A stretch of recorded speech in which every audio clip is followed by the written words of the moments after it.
घर में कोई सा भी काम अधूरा रहता है ना, तो मेरा तो मन बिल्कुल भी नहीं लगता है बैठने में, तो मैं उसको करना ज़्यादा समझदारी समझती हूँ। तो आज शाम की सब्ज़ी में पत्ता गोभी की सब्ज़ी बनेगी।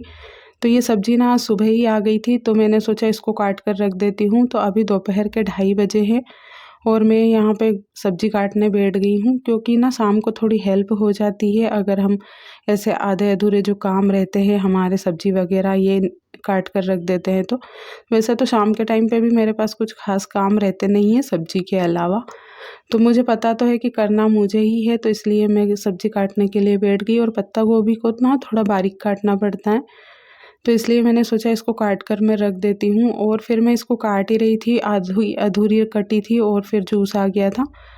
तो आम का और पाइनएप्पल का दोनों का जूस था, तो ये गर्मी के मौसम का पहला जूस है, तो मैंने सोचा सबसे पहले मैं आम का जूस पीऊँगी, क्योंकि ना मुझे आम का जूस इतना ज़्यादा पसंद नहीं है। मुझे मतलब पाइनएप्पल का जूस ज़्यादा पसंद है, आम का पसंद तो है लेकिन पाइनएप्पल का ज़्यादा पसंद है, तो मैंने सोचा ना इसको आखिरी में पीऊँगी।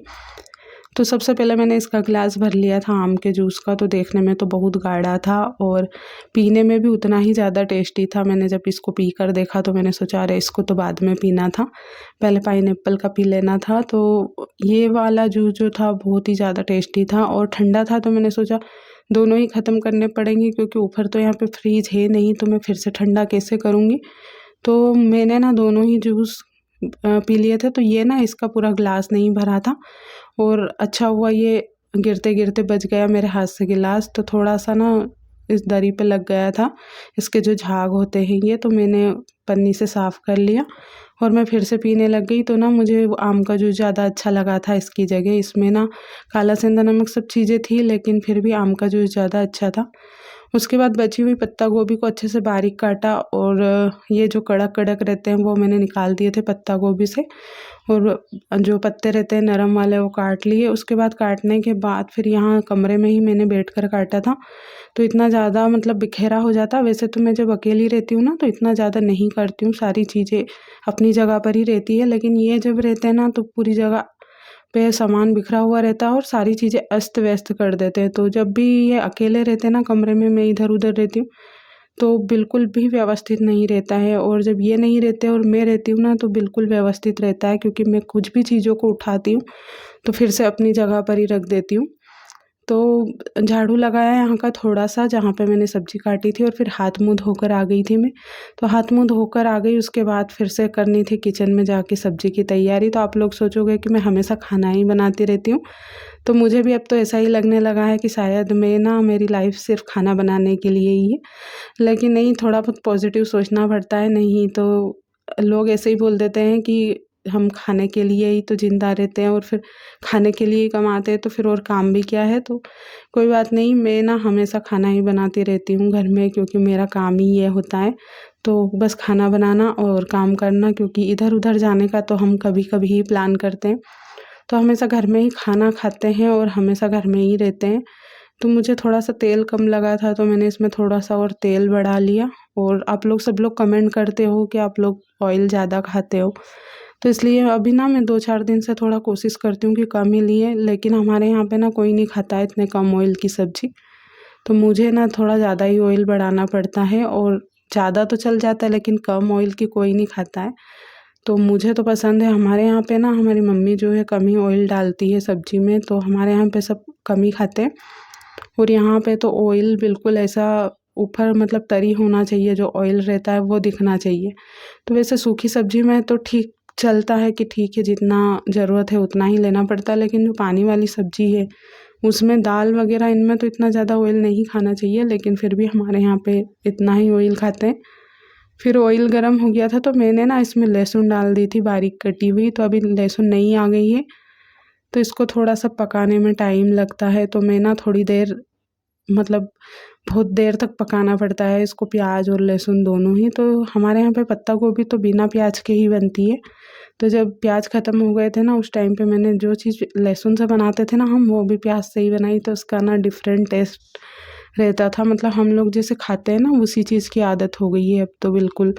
वो सारी चीज़ें ही अच्छी लगती है जो शुरू से खाते हैं। तो उस दिन मैंने आपको पिछले वीडियो में मैंने बताया था कि जो मैंने वो क्या बोलते हैं उसको, मैंने क्या बनाया था यार, कुछ चीज़ें थी, मतलब कुछ था जो मैंने सूप बनाया था, सॉरी मैं भूल गई थी। मैंने जो सूप बनाया था ना, उसका भी टेस्ट मुझे बिल्कुल भी अच्छा नहीं लगा, क्योंकि हम लोग ना ऐसी चीज़ें कभी खाते नहीं हैं गाँव में, हमेशा स्पाइसी चीज़ें और जो मीठी चीज़ें हैं वो, उसका टेस्ट ना बिल्कुल लहसुन जैसा था, मुझे बिल्कुल अच्छा नहीं लगा।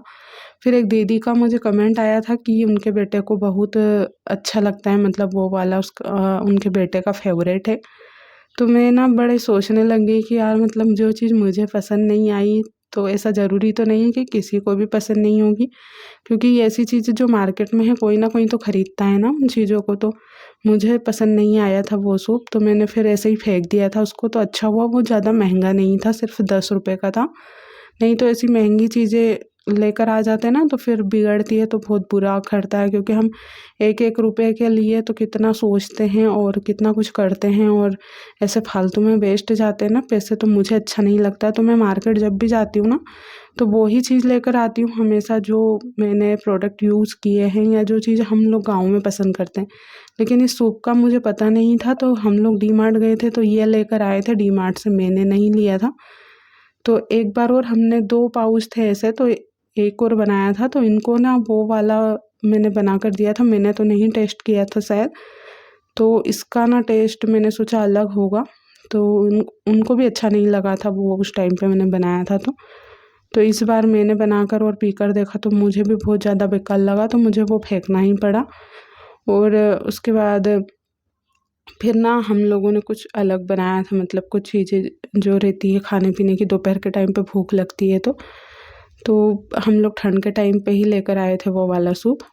और ऐसा नहीं है कि हम लोग जैसे सिर्फ यही चीज़ें बनाते हैं, हम लोग ना हमेशा दोपहर के टाइम पे जो चीज़ें अच्छी घर वाले सभी खा लेते हैं ना, बिल्कुल वैसी चीज़ बनाते हैं, जैसे पोहे है और भी कुछ चीज़ें होती है तो वो बना लेते हैं, नमकीन वगैरह बना लेते हैं। तो ये चीज़ें हम लोग जो सब घर वाले खा लेते हैं वही चीज़ें बनाते हैं। ऐसा नहीं है कि सिर्फ हम अकेले अकेले खाते हैं यहाँ पर, क्योंकि वो हमें समझे ना समझे, हम तो उनको समझते हैं, ये उनकी प्रॉब्लम है, वो हमें नहीं समझ पाए। तो फैमिली में रहते हैं तो फैमिली का मतलब भी समझ में आना चाहिए। ऐसा नहीं कि सिर्फ साथ में रहो और लड़ाई झगड़ा करो और बस ऐसे ही। तो ये बहुत सारी फैमिली में आजकल लोग नहीं समझते हैं ये सारी चीज़ें, एक दूसरे को समझना पसंद नहीं करते हैं। लेकिन ना मुझे तो ये सारी चीज़ें समझ में आती है, लेकिन हमारे अकेले के समझने से कुछ नहीं होता है, उनको भी समझना चाहिए, क्योंकि दोनों तरफ से जब लोग समझते हैं या फिर फैमिली एक दूसरे को समझती है, जब भी घर चल पाता। नहीं तो ऐसे एक दूसरे के ऊपर इल्ज़ाम लगाते हैं, झगड़ने में ही टाइम वेस्ट हो जाता है। तो मैं ना घर में ऐसे ही रहती हूँ कि ज़्यादा मतलब फालतू की बहस करती नहीं हूँ घर में किसी से भी, और जो काम रहता है बस वही बातें करती हूँ, और बाकी मैं अपने कमरे में रहती हूँ। तो यही सल्यूशन है लड़ाई झगड़े से बचने के लिए, नहीं तो ना दिन भर बहस करने रहने से फालतू अपना भी दिमाग ख़राब होता है, और वो भी गलत ही सोचते हैं कि इतने पढ़े लिखे होकर भी ऐसे बेवकूफ़ जैसे बोलते हैं। तो कभी कभी 2 चीज़ें बोलने में आ जाती है यार, कभी अपने को कोई गलत बोलता है तो ऐसा नहीं है कि हम पढ़े लिखे हैं तो चुप रहे। तो लोग ये सारी चीज़ें समझते नहीं हैं, परिवार वाले नहीं समझते हैं। तो मैं इन चीज़ों को अब ना आजकल इग्नोर करने लगी, लेकिन कोई कोई सी बातें ना दिल पे लग जाती है तो बहुत दुख होता है ऐसी चीज़ों का, लेकिन ये लोग समझते नहीं हैं। तो मैं भी फिर छोड़ती हूँ कि चलो ठीक है यार, अब इतना दिमाग पे लेंगे तो एक दिन पागल ही हो जाएंगे इन लोगों के चक्कर में। और फिर सब्जी मेरी बन गई थी और फिर मैं लगे हाथ रोटियां भी बनाने लग गई थी, और रोटियां ना मेरी बिल्कुल एकदम परफेक्ट रहती है, और मैंने इसका राज भी बताया कि कैसे रहती है, क्योंकि आटा मैं अच्छे से लगा लेती हूँ तो हमेशा रोटियां अच्छी ही बनती है। तो चलिए आज का व्लॉग मैं यहीं पर ख़त्म करती हूँ। अगर आपको पसंद आया हो व्लॉग तो प्लीज़ लाइक ज़रूर कीजिएगा, और आप लोग कमेंट करके ज़रूर बताइएगा कि कैसा लगा, नहीं तो मुझे पता कैसे चलेगा। और अपने कमेंट में मतलब कुछ चीज़ें ऐसी भी बताइए जिसके ऊपर से मुझे व्लॉग बनाना चाहिए, तो आप लोग ज़रूर कमेंट कीजिएगा। तो इसी तरीके के व्लॉग में आपसे मैं दोबारा मिलूँगी। और सब्ज़ी भी मैंने साइड में रख दी थी पकाने के लिए, क्योंकि थोड़ी थोड़ी कच्ची रहती है ना तो वो ऑयल मतलब छूटता नहीं है, और जब पक जाती है ना तो अपने आप ही ऑयल अलग हो जाता है। तो सब्ज़ी भी साइड में बन रही थी और रोटियां भी मैं बना रही थी गर्मा गर्म। तो चलिए मिलती हूँ आपसे नेक्स्ट